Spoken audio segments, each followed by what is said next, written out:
Kalian perokok? Simak video ini sampai selesai. Hai Sobat Gizi semua, pernah dengar tentang PPOK nggak?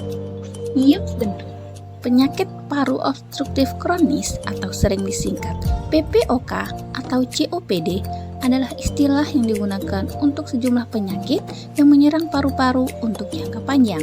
Penyakit ini menghalangi aliran udara dari dalam paru-paru sehingga pengidap akan mengalami kesulitan dalam bernafas. Menurut Inisiatif Global untuk Penyakit Paru Obstruktif Kronis atau WHO mendefinisikan COPD atau PPOK sebagai kondisi penyakit yang ditandai dengan keterbatasan aliran udara yang tidak sepenuhnya dapat disembuhkan. PPOK ini merupakan kombinasi dari dua penyakit pernapasan, yaitu yang pertama adalah bronkitis kronis. Bronkitis kronis yaitu peradangan pada saluran pernapasan menuju ke paru-paru. Dan yang kedua adalah emfisema atau kerusakan pada dinding alveoli paru-paru. Faktor penyebabnya biasanya merokok, aktif maupun pasif, kemudian faktor polusi dan polutan, serta usia dan keturunan. Tapi biasanya faktor merokok yang paling utama untuk menyebabkan PPOK ini. Gejala dari PPOK adalah batuk kronik dengan atau tanpa dahak yang tidak kunjung sembuh, makin sering tersengal-sengal, mengi atau sesak nafas disertai dengan bunyi, lemas, rasa berat di dada, dan penurunan berat badan. PPOK ini tidak dapat disembuhkan, sehingga tata laksananya lebih diupayakan untuk pencegahan perburukan dari gejala maupun fungsi paru-paru itu sendiri. Tata laksana diet pada penderita PPOK merupakan salah satu upaya yang sangat penting bagi penyembuhan PPOK.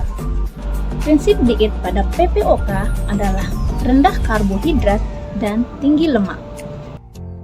Pada sebuah penelitian, pada pasien PPOK yang diberi nutrisi tinggi lemak, mereka mengalami peningkatan kadar oksigen arteri secara signifikan dibandingkan dengan pasien yang menjalani diet tinggi karbohidrat. Nah, kemudian makanan apa sih yang harus dikonsumsi oleh penderita PPOK? Ya, yang pertama adalah karbohidrat kompleks atau karbohidrat yang dicerna lebih lama oleh tubuh, seperti beras merah, singkong, jagung, oats, ubi jalar, pisang, roti gandum, dan kacang-kacangan. Yang kedua adalah lemak tak jenuh, seperti ikan, telur, minyak zaitun, almond, dan alpukat. Selain itu, konsumsi makanan tinggi antioksidan sangat dianjurkan. Antioksidan berperan penting untuk membunuh patogen dan mengatasi peradangan. Kemudian, makanan yang tidak dianjurkan bagi penderita PPOK adalah yang pertama, makanan yang mengandung karbohidrat sederhana seperti nasi, kue manis, minuman manis, dan minuman bersoda. Selanjutnya adalah makanan yang mengandung lemak jenuh atau lemak tidak baik. Contohnya seperti sosis, daging berlemak, keju, mayones, dan susu. Gorengan dan makanan yang tinggi natrium juga sangat tidak dianjurkan bagi penderita PPOK. Nah, itulah diet pada penderita PPOK. Satu tips untuk para penderita PPOK yaitu makan porsi kecil tapi sering. Jika makanan oral tidak adekuat, maka makanan dalam bentuk cair sangat dianjurkan atau makanan dalam bentuk OMS. Untuk lebih memahami apa itu diet pada PPOK, kamu bisa berkonsultasi kepada doktermu atau ahli gizimu.